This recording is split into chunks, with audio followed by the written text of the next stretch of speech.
Welcome back. Now, Transnet is 20 years behind with standard rail and port network upgrades. Transport Minister Barbara Creecy hopes to accelerate things on this front and has put a host of measures in place to achieve this, much of which is seen as meddling. Business Day's political editor Hajra Omarjee joins us for more insight into the politics of turning Transnet around. Hajra, thanks so much for your time this afternoon. Perhaps let's start by reflecting on Transnet's turnaround efforts. While initiatives to get it back into shape are ongoing, you spoke to Transport Minister Barbara Creecy, right? Yeah. Who said it's not an easy task. On Barbara Creecy, I've been watching her for a few months now. And what I've realized is before the crisis hits, which makes headlines and undermines investment confidence.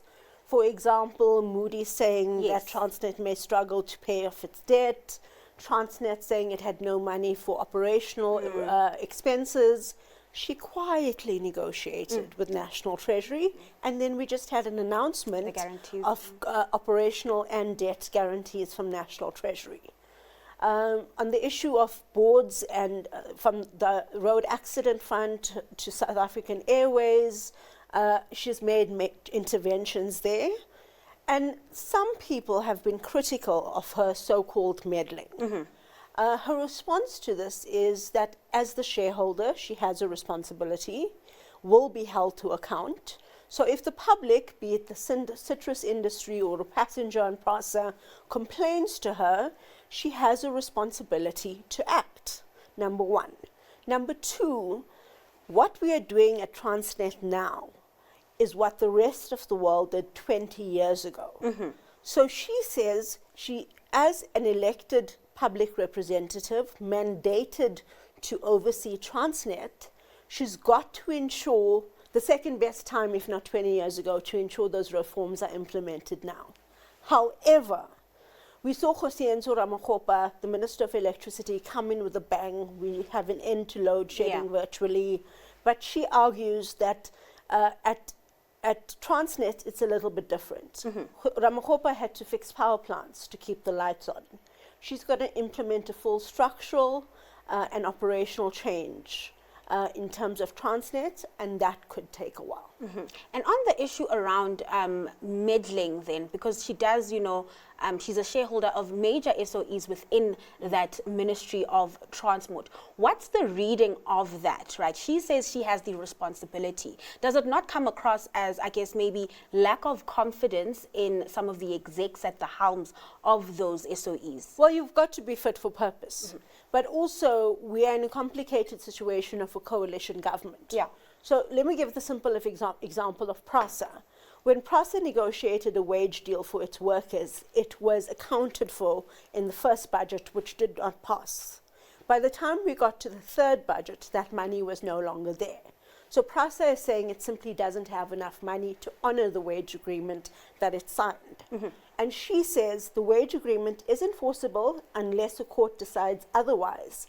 But the reality is you've got to have 300 million people using PRASA's trains every year for the company to break even. It's currently sitting on 77 million people per year, and that is because while we fixed our rails and while there are enough carriages, the issue of signaling has not been fixed. So literally one carriage runs from Cape Town to Khayelitsha, and then Khayelitsha to Cape Town, and then the same carriage goes back from Cape Town to Khayelitsha.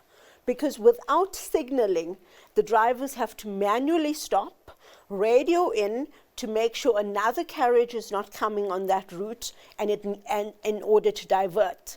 But also that could cause a possible catastrophic disaster. So she says once PRASA fixes its signaling issue, then it will be able to run more carriages on the same line at the same time and will be able to grow significantly. On Transnet, we've seen a big improvement in terms of freight rails, and we've also seen less congestion and more productivity at our ports. And I think that's because she's serious about implementation. And just on then implementation, and perhaps when we'll start bearing the fruits of these reforms, these strategic initiatives, we're going to still feel a lot of pain before that happens, right?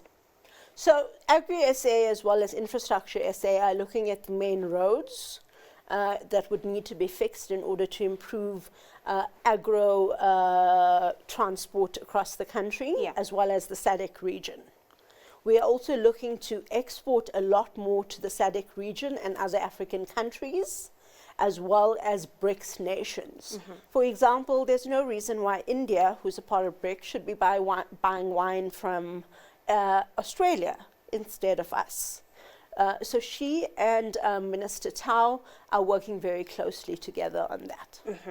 And just before I let you go, right, we're seeing a lot of these private public partnerships coming through. Is this a vote of confidence in the government that's in place, or is the private sector just saying that we need to get things to work so this economy can grow? Look, I asked for the interview not only because I've been watching what she's been doing behind the scenes, but because there's been a lot of criticism from business that we have not moved as fast in fixing our logistic crisis as we have our electricity crisis.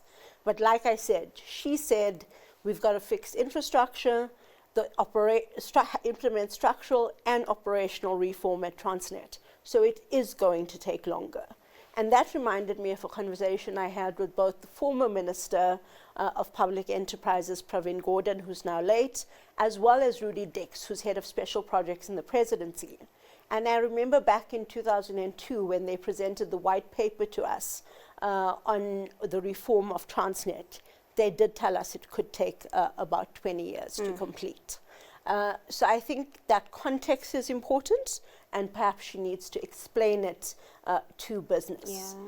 While I have the platform, I also think that she's been very impressive so far as Transport Minister, and we should possibly start watching her as a future finance minister. Interesting, Hajra. All right. She did the open tender system in Gauteng, which reduced corruption.